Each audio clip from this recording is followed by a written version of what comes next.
double 2, jadi dia ada di kanan dan kiri. Jantung berarti hanya di sebelah kiri, liver ada di sebelah kanan, begitu ya.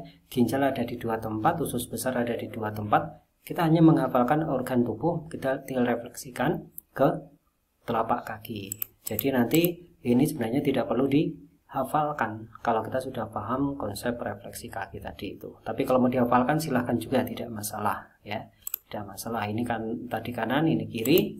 Kemudian konsep yang lain, kalau tadi arah jempol itu kepala, maka urutan paling ujung itu adalah kaki. Maka kemudian ketika ini ujung-ujung jari ini adalah berupa kaki, maka dia akan naik di sini badan, di sini adalah kepala. Ya, di sini adalah kepala. Jadi ketika ada masalah di bagian sini, ini belum tentu masalahnya di ginjal. Meskipun iya masalah di ginjal, tetapi sumber masalahnya bisa jadi karena unsur-unsur di atas.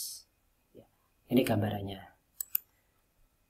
Nah, ini juga titik-titik yang mungkin bisa digunakan untuk terapi ya. Tetapi titik-titik ini nanti berkaitan juga dengan area-area yang mungkin bersangkutan. Contoh misalnya, kalau di daerah sini ada tonsil ya, biasanya area-area leher ya, atas. Di sini ada bagian pinggang, tulang belakang. Atau di sini area-area kepala, ini nanti ada sendiri. Jadi kepala nanti bisa jadi di sini, bisa jadi di tengah juga. Ya tinggal permainan seperti pada tangan, maka jari tengah bisa kepala juga. Jempol bisa kepala, jari tengah bisa kepala. Ya. Maka ini nanti kita pas misalnya ditekan sini sakit. Ini arahnya bisa secara meridian, di sini adalah jalur ST, stomach atau lambung. Bisa jadi masalahnya ada di lambung. Tetapi masalahnya lambung ternyata masalahnya karena kepala, pikiran ya. Banyak kasus orang sakit lambung karena pikiran, munculnya titik nyeri di sini ya. Nah, di sini sebagai sinyal adanya masalah, tetapi juga bisa kita gunakan untuk terapi juga di sini. Dan pada bagian-bagian yang lain banyak sekali. Contoh misalnya kok di sini pegel sekali, dipijat enak, nyaman, berarti masalahnya bisa juga di lumbal ya. Atau di sini ini ada masalah di jantung dan seterusnya. Atau di area dalam, ini kalau tadi di refleksologi ini adalah area organ genital, area penis ataupun organ kewanitaan. Makanya kalau di sini tekan sakit kaitannya dengan dismenor ya, dengan dismenor. Dismenor berarti nyeri ketika haid. Tetapi satu sisi di sini juga berkaitan dengan bahu, leher, kepala. Maka bisa jadi masalahnya ada di bahu leher kepala, dan refleksi bahu leher kepala itu adalah lumbal. Bisa jadi di bagian lumbal yang bermasalah. Jadi memang satu orang dengan keluhan yang sama, tetapi mungkin sumber masalahnya bisa berbeda-beda. Jadi mau tidak mau kita harus mempelajari semua teknik. Tidak ada diagnosa yang simpel, itu nggak ada. Ya. Tetap semuanya kita harus berhati-hati, tidak langsung kita katakan ini atau ini karena ini karena itu dan seterusnya. Kita cek dan dicek dulu secara hati-hati dan cermat. Oke. Nah, ini yang saya katakan tadi, jari tengah ya, kaki ini juga bisa kepala. Yang ini kaki, yang ini tangan, ini kaki. Jadi banyak sekali kemungkinan yang terjadi. Ini bisa dari sisi belakang, tulang belakang, tapi juga bisa dari sisi depan. Nah, ini tinggal dibalik seperti ini. Nih, area wajah depan ya. Secara umum tadi yang mungkin saya sudah sempat sampaikan bahwa sebenarnya ini mewakili tulang belakang semua ya, mewakili tulang belakang semua. Maka kaitannya dengan diagnosa pusar ya, kemarin mungkin saya sudah sampaikan bahwa titik pusar itu adalah titik spleen atau limpa. Dia berada di tengah. Maka untuk memastikan bahwa itu masalahnya memang pankreasnya atau tulang belakang yang di belakang pankreas, maka tekan di area tengah sini. Ketika tekan di area tengah sini sakit, maka bisa jadi masalahnya karena tulang belakang, bukan karena limpanya memang bermasalah. Tetapi ketika kemudian ditekan area jalur limpa ini ke atas ya, SP6, 7, 8, 9 kok ditekan sakit, maka bisa jadi itu memang ada masalah di limpa dan pankreas. Nah, ini mewakili dari atas sampai bawah ya, mewakili dari atas sampai bawah. Jadi kalau misalnya di sini ada yang flat, ada yang terlalu dekok ya, berarti memang ada masalah di tulang belakang yang berefek pada tulang ekor gitu. Ini bagian punggung, ini kaitannya dengan tulang atas ya, ke bawah, tulang ke belakang. Kalau di area ini organ ya, hampir sama lah ya, sama refleksi.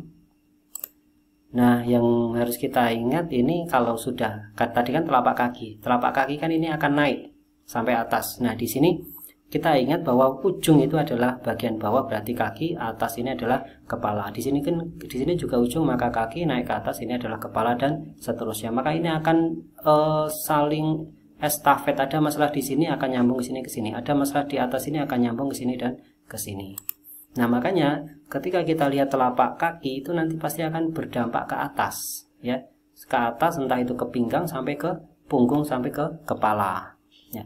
Contohnya misalnya seperti ini kaki masuk ya, telapak kaki masuk, maka di sini akan kenceng, terasa kenceng sekali, keras, di sini kendor. Ini sama, maka obatnya ya ini dikembalikan ke arah luar. Yang ini di sini kenceng, di sini kendor, masukkan lagi. Nah, biasanya orang-orang dengan punggung C itu akan seperti ini, kalau pinggang S akan seperti ini. Atau ini dua-duanya ya, kalau ini sebagian, maka ini kenceng kendor, yang ini kenceng ini kendor. Biasanya orang dengan tipe sklerosis Z ya, dan yang ini adalah S. Yang saya maksud S itu seperti ini. Jadi seperti huruf S, ya ini seperti huruf Z. Tetapi realitanya nanti beda-beda tiap orang ya.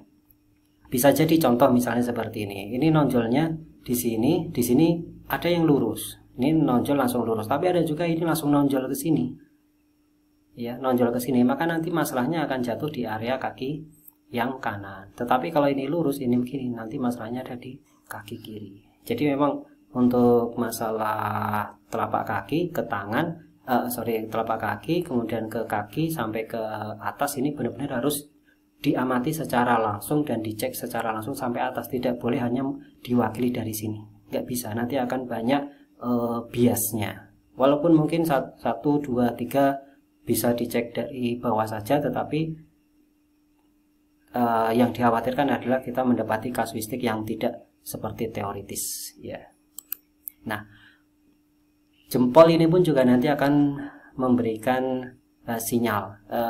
Mudahnya begini, ketika jempol ini cenderung nekuk ya, nekuk ke dalam ya, ke dalam maksudnya ke mana ini ya, pokoknya ke sini ya, ke sini.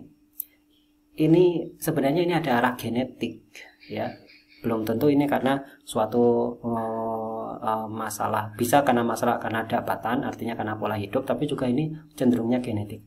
Kalau dia arahnya kaki kiri yang ke sana, maka dia tipenya tipe pemikir.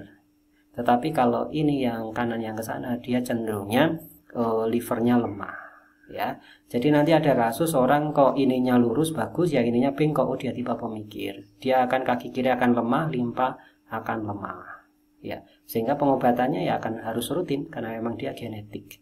Tetapi satu sisi bentuk seperti ini menandakan bahwa area pinggul itu membuka. Kalau ini rapat berarti terlalu menutup. Orang-orang yang jempolnya membuka seperti ini, maka area lumbal sakrum itu lemah, otomatis nanti BAB-nya tidak lancar, tidak tuntas, kemudian kekuatan seksnya juga lemah, pinggangnya lemah dan seterusnya. Maka obatnya tinggal tutupkan kembali, rapatkan kembali, kemudian berikan tonik untuk limpa dan ginjal. Nah, limpa dan ginjal ini biasanya nanti akan butuh kekuatan dari paru juga. Jadi Qi atau tenaga itu membutuhkan dari atas udara, yaitu paru-paru, kemudian makanan nanti ke limpa, dan yang ketiga ginjal ya. Kurang lebih seperti itu. Silahkan nanti dicek telapak kaki masing-masing, kemudian kira-kira masalahnya ada di mana, sambungkan dengan diagnosa bagian tubuh yang lain, kemudian puzzle-puzzle yang ada di tubuh kita satukan jadi satu, kemudian simpulkan.